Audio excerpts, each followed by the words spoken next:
disturbance in the force, as if millions of voices suddenly cried out in terror and were suddenly silenced. I fear something terrible has happened. Hey everybody, what's going on, and welcome back to another Talking Movies. Star Wars. What went wrong and what makes it great? Now this will be the final chapter in this series, and we will be talking about the stand-alone movies. Rogue One and Solo, a Star Wars movie. I am going to try to keep this one a little bit shorter just because I've actually lost the patience to talk about any of these new movies, and they've really just agitated me beyond all words. And I'm sure that there's going to be a few of you that are going to take exception to some of the things that I'm going to say, especially about Rogue One. If you feel that your sensibilities are going to be hurt, disclaimer, you should probably stop watching this one now. So we will begin talking about Rogue One. So, what are some of the things that were okay about it? Well, there's some things that are okay as far as like it's action packed. I'll give you that. Some of the designs people have complained about. Oh, well, they're based on real world weapons. Well, this is actually a very stupid point to be critical about, because guess what? All the original Star Wars movies, those weapons were also based off of real-world designs. Like Han Solo's blaster is based off the broom handle gun that the Germans used during World War I into World War II. So this is just a very stupid critical point to actually start an argument about, because it makes no sense. All these weapons were based off something. They had to base them off something. I mean, unless you're going for a completely sci-fi fantasy like some of the things that they did in Flash Gordon, I think even some of those were based off real-world weapons, maybe to a very small degree.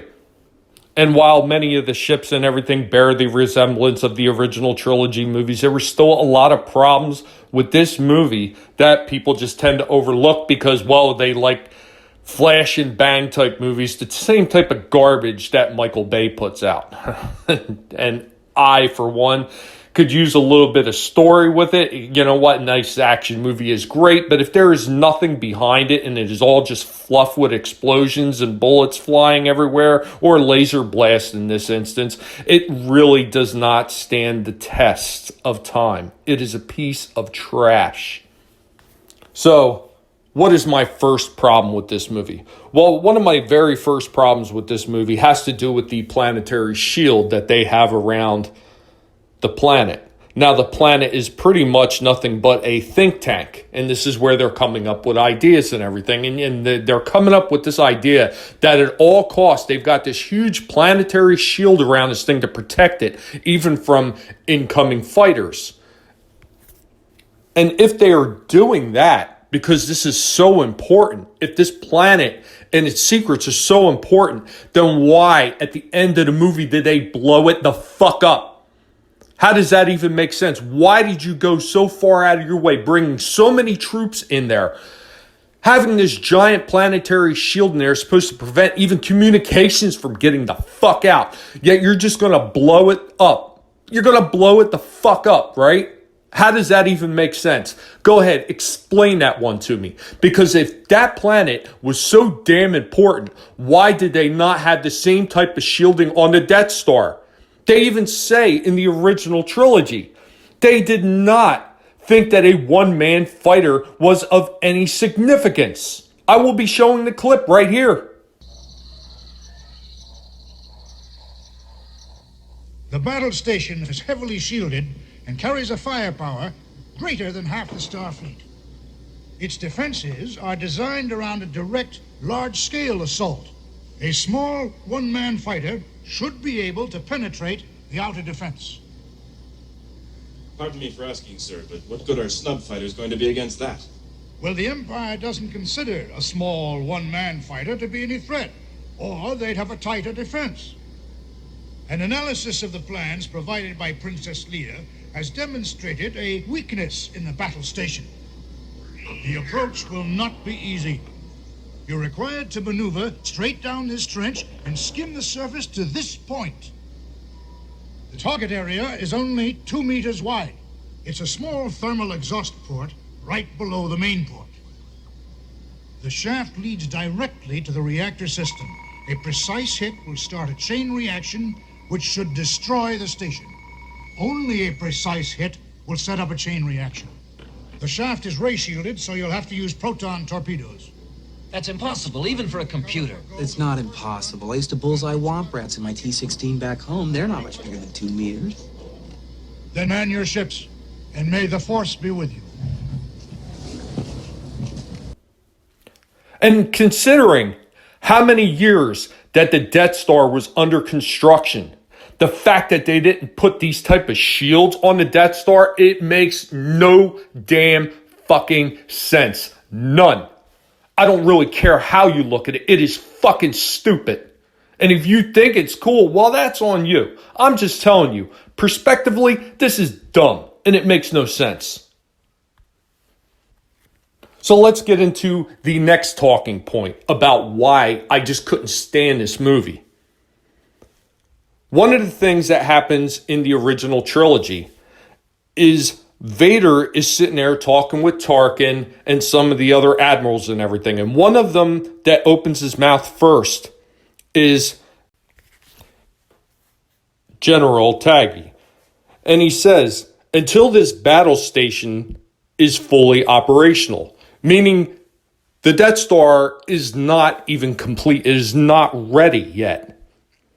So they get into talking, and Admiral Motti is giving Vader a hard time to the point where Vader winds up choking him. So instead of talking about everything he says, I'm just going to show the clip because he obviously states that Admiral Motti is the person who created the Death Star in the original movie.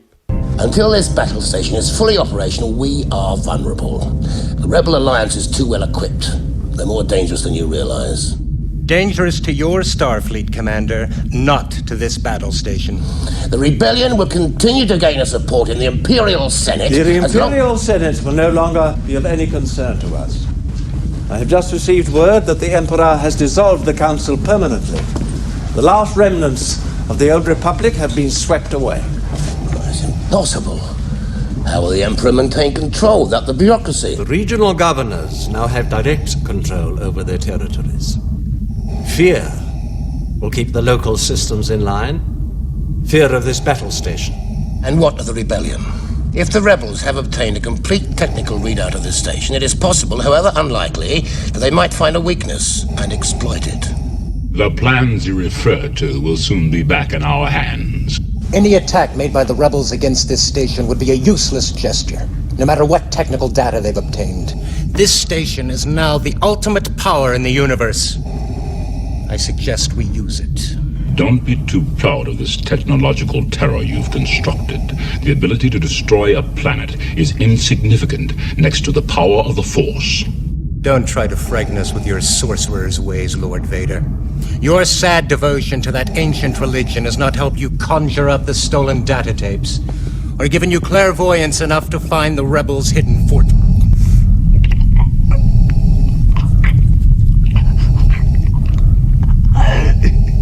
I find your lack of faith disturbing. Enough of this. Vader, release him. As you wish. Yet, when you get to Rogue One, they have this Krennic guy running the show. Now, this actually goes against everything that was an original movie. And there's going to be people saying, oh, well, once Krennic was gone, he was the person in charge. But that is not the way that they put it down in the original movie. And I'm sorry if you see it any different way. This is not what was there.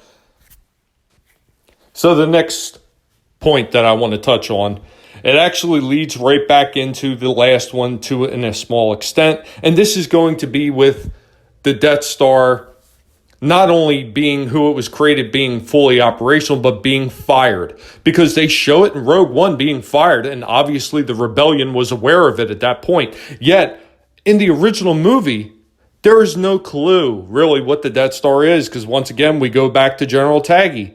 And And until this battle station is fully operational. Really. Tarkin tells Leia, "You will join me in a ceremony that will make this battle station operational."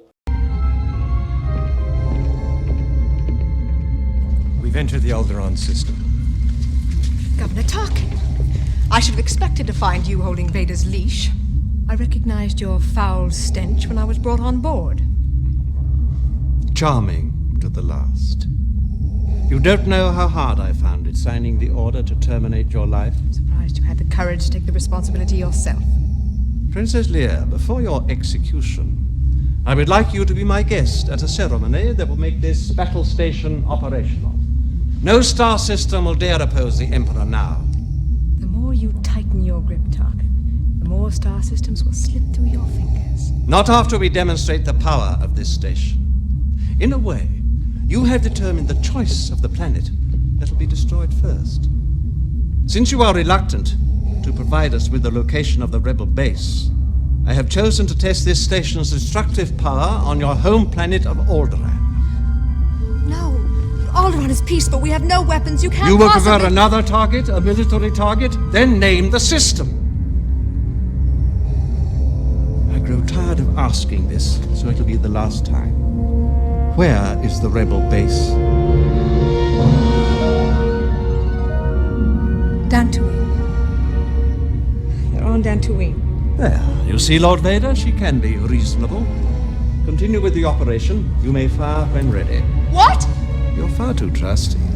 Dantooine is too remote to make an effective demonstration, but don't worry. We will deal with your rebel friends soon enough. Oh.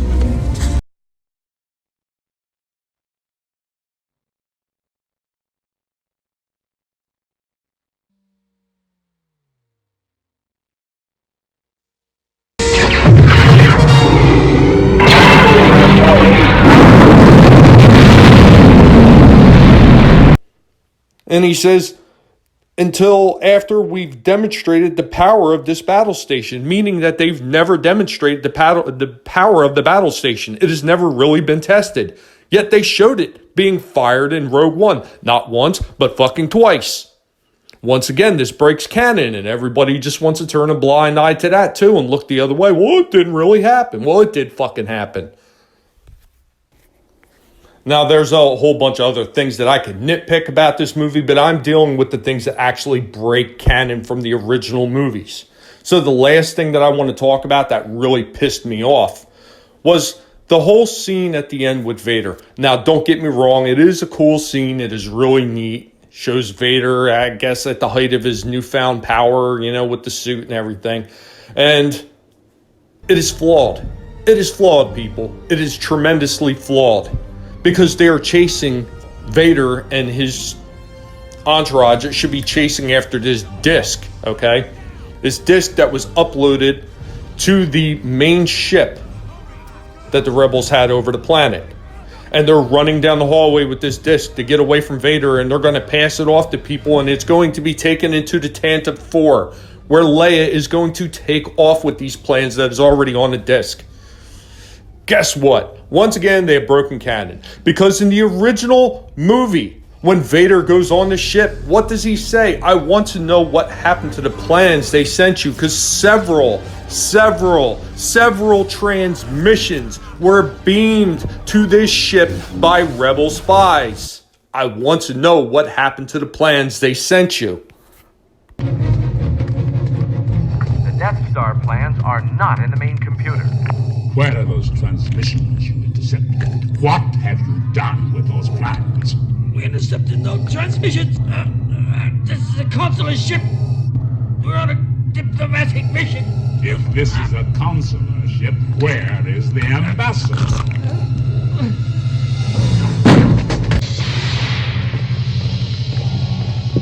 Darth Vader, only you could be so bold. The Imperial Senate will not sit still for this. When they hear you've attacked a diplomatic... Don't act so surprised, Your Highness. You weren't on any mercy mission this time. Several transmissions were beamed to the ship by rebel spies. I want to know what happened to the plans they sent you. I don't know what you're talking about. I'm a member of the Imperial Senate on a diplomatic mission to Alderaan. You are part of the Rebel Alliance and a traitor. Take her away!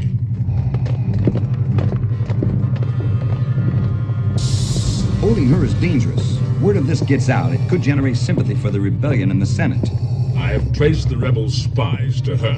Now she is my only link to finding their secret base. She'll die before she'll tell you anything. Leave that to me. Send a distress signal, and then inform the Senate that all aboard were killed. Lord Vader, the battle station plans are not aboard this ship, and no transmissions were made. An escape pod was jettisoned during the fighting, but no life forms were aboard. She must have hidden the plans in the escape pod. Send a detachment down to retrieve them. See to it personally, Commander. There'll be no one to stop us this time. Yes, sir. Are you going to tell me that while Vader was cutting a swath through all those rebel soldiers that he did not know that they had a disc that they were passing off? He knew. But yet you're going to get to Rogue One and retell the story like Vader, he knew then, but he doesn't know later on. I guess old age is a fucking bitch, because apparently Vader has lost his fucking mind and can't remember none. Must be the early stages of dementia, right? Give me a fucking break. And of course, the one thing that just drove me nuts is that about this movie, every character was throwaway. And they were all dead by the end of the movie. I did not care about them. So why should I care about a movie that has nothing but throwaway characters in it? I'm sorry, that does not interest me. So one of the other things that everybody talks about is how Rogue One tied in nicely to A New Hope with the victory, because they talk about in the title crawl that they won their first victory against the evil Galactic Empire, that they were striking from a hidden base. Did they really strike from a hidden base? Did they really claim victory in this? Because you know what? In Rogue One, the Rebel fleet got absolutely smashed and destroyed. I mean, I guess you could call it a technical victory since they walked away with plans to the space station. But, I mean, really? Can you really call that a victory, though? I suppose you possibly could, but that's just my thoughts on it. I'm going to talk ever so slightly about Solo, a Star Wars story. I seen it against my better judgment because my wife wanted to watch it on Netflix. I did not care for this movie at all. It was very bland. It was very boring. I thought the more standout character was Woody Harrelson's character. The guy playing Solo, it did not vibe with me at all. It did not sit well. I just didn't like it. I don't think his portrayal was very good. Chewbacca was kind of cool, but once again, you just got a big Wookiee standing there, and it's not like he has tons of lines, and then, it's just, it is what it is. I thought it was quite boring. I thought the stupid droid that Lando had on the Falcon, I thought that was just retarded. I'm sorry, it was stupid. And the whole droid revolt rise up, like, oh my goodness, the whole pandering nonsense that's attached to that is just absurd. I'm sorry. It was just trash. And their whole explanation of the Kessel Run just was ridiculously stupid. I'm sorry. And the way that they destroyed Lando's character to make him seem like an idiot that was in love with droids, just disgusting. I just don't even have the words, the time, or the mental capability to sit there and rehash everything that is wrong with this shit-ass movie. It was a piece of trash. Anyway, guys, that's really all I have to say on this mess. Let me know what you think in the comments down below. If you're going to hate on me, just go ahead and hate, but at least try to keep it civil. If you like what I've said and you think that I made some good points, go ahead and hit the like button. If you're new to the channel and I haven't pissed you off or scared you away already, god damn, man, you are fucking all right with me. Go ahead and subscribe. I would greatly appreciate it. And I will catch you all next time. Later, y'all.